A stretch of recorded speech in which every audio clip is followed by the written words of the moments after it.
Hello, my name is Manica Balant, and today I will present you our latest studies on cannabis traditional uses. Cannabis is one of the most iconic plants used by humans nowadays, and it can be found almost anywhere on the planet. Despite this, we still don't know for sure where the genus originates or where it was first domesticated. The last studies place its origin somewhere here in the northeastern Tibetan plateau, but we are still not sure where cannabis was first domesticated. Long coexistence of cannabis and people have resulted in a wide range of phenotypes. Cannabis plants used for fiber production are very different from plants used for seed or resin production, which again differ from feral and wild plants. This has caused many taxonomical problems, and despite many attempts, the number of species and subspecies in the genus is still not well resolved. Probably because of this morphological plasticity, people have used it for many different purposes. Probably the most famous now is the psychoactive use. However, it was an important medicinal plant in many Asian cultures, such as China, Persia, or India. It was also an important source of food, fiber, and it was used in many other uses. All these traditional uses are an important source for many new applications that could be potentially implemented later on an industrial scale production. However, these uses are nowadays quickly disappearing, and it's really important to conserve them and share them again with people so that these uses can be preserved.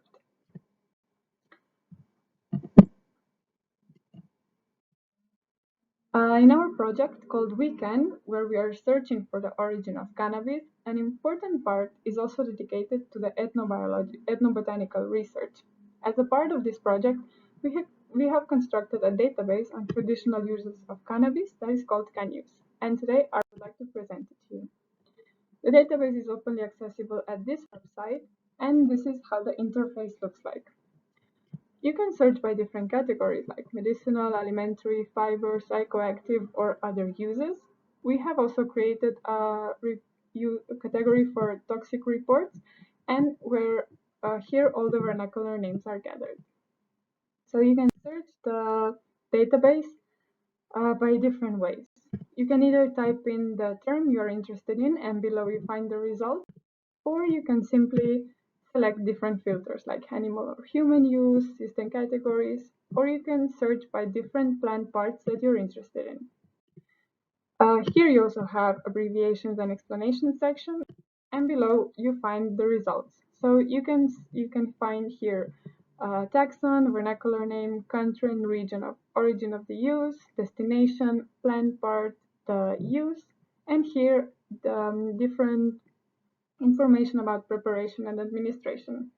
Here you don't see, but with the plus it's indicated that there is additional information available for this data record, and here you find the references.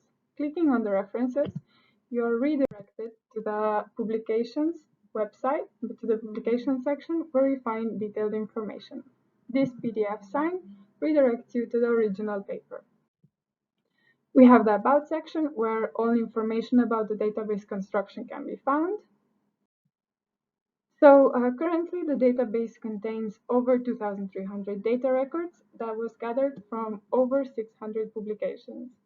Now all of these publications that were gathered were written in English language and published by the end of October 2020. Right now we are working on the update where we will try to include also uses from other countries or from publications written in different languages. So we're looking for collaborators, and we would be very interested if any of you would like to join us, and we would be very happy if you contact us either through this contact form available here on the website or simply write to my email address. Here you can also find more information about the database in a paper that we have recently published in the database journal. I would also like to present you some of the analyses that we have already been able to do on the dataset.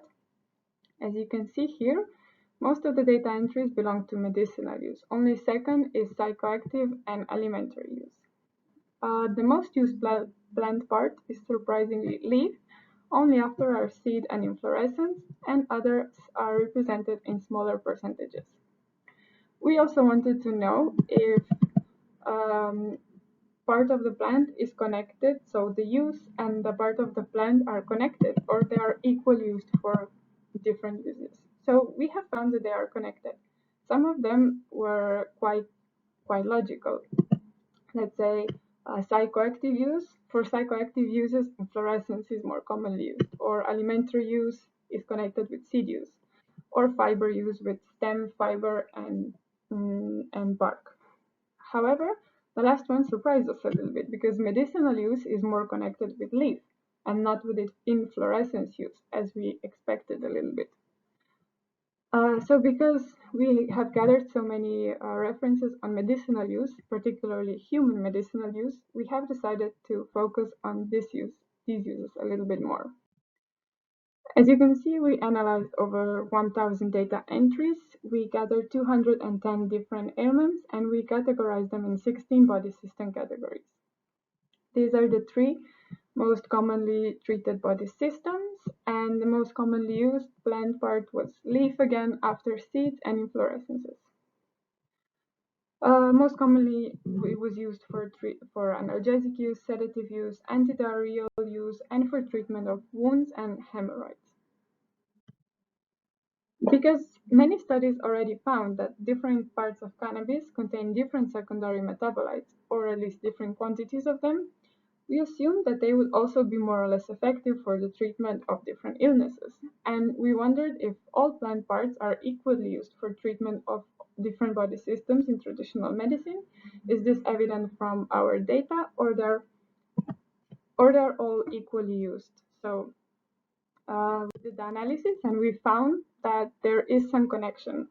Leaf was significantly associated with skin and subcutaneous tissue disorders, typically was used for treatment of wounds, cuts, and fungal infection. We know that leaves are rich in cannabinoids, terpenoids, and flavonoids and sterols, so they all have anti-inflammatory, antibacterial, and antifungal properties. Another system category with which leaf was significantly associated with was circulatory system and blood disorders. According to our data, this relationship is almost exclusively related to hemorrhoid treatment. We have found very few clinical trials that have researched these uses. So this is one of the potential areas for future investigation. Seeds were the most frequently used for treatment of digestive system and nutritional disorders like laxative, diarrhea, and indigestion. However, we did not find a significant connection between them. We did find it, however, with musculoskeletal system disorders for treatment of arthritis and rheumatism. In literature, we did find some clinical studies that have proven that cannabinoids are useful for treatment of rheumatic pain. However, the specific mechanism behind the cannabis seeds is still not tested, so it needs to be tested in the future. Also, another part was connection between inflorescence use and treatment of nervous system and mental disorders. Actually, this surprised us a little bit because inflorescence is only the third most common part used in cannabis in traditional medicine. So it's not as today in modern medicine, where cannabis inflorescence is practically exclusively used part. We did found that this use was not significantly associated with pain and inflammation, which is also one of the most common uses that cannabis inflorescence is used now today in modern medicine. However, in traditional medicine, this was not the case. Because of its psychoactive effects, there are still opposing opinions between doctors whether cannabis could be a very useful medicinal plant or it could be a potentially dangerous plant. However, this does not seem to be a prevalent opinion in traditional medicine because toxic mentions represented only over 3% of all data entries. Many of them were actually connected with inflorescence and leaf use, and they came with an addition of or observation that only for prolonged and excessive use this toxicity is reported. We also found some unwanted effects but none of them were really life-threatening, except for one or two that mentioned death and coma. So if I conclude, in traditional cultures, cannabis is used for many different purposes, but we found that the most uses were dedicated to its medicinal use. Unlike today, when inflorescence is the focus of the medicinal research, traditional medicine has used all plant parts, and they preferentially use them for treatment of different individual body systems. So we think that traditional knowledge, especially traditional medicine, still has much to offer when it comes to cannabis. And we do believe that the people working in research, people working in drug development should focus more on the potential that other cannabis parts have as well, and not focus so only on the inflorescence use. Again, I would like to invite anyone interested in our study to contact us and collaborate with us in the preparation of the next edition of the database. So this will be all from my side. Thank you for your attention and goodbye.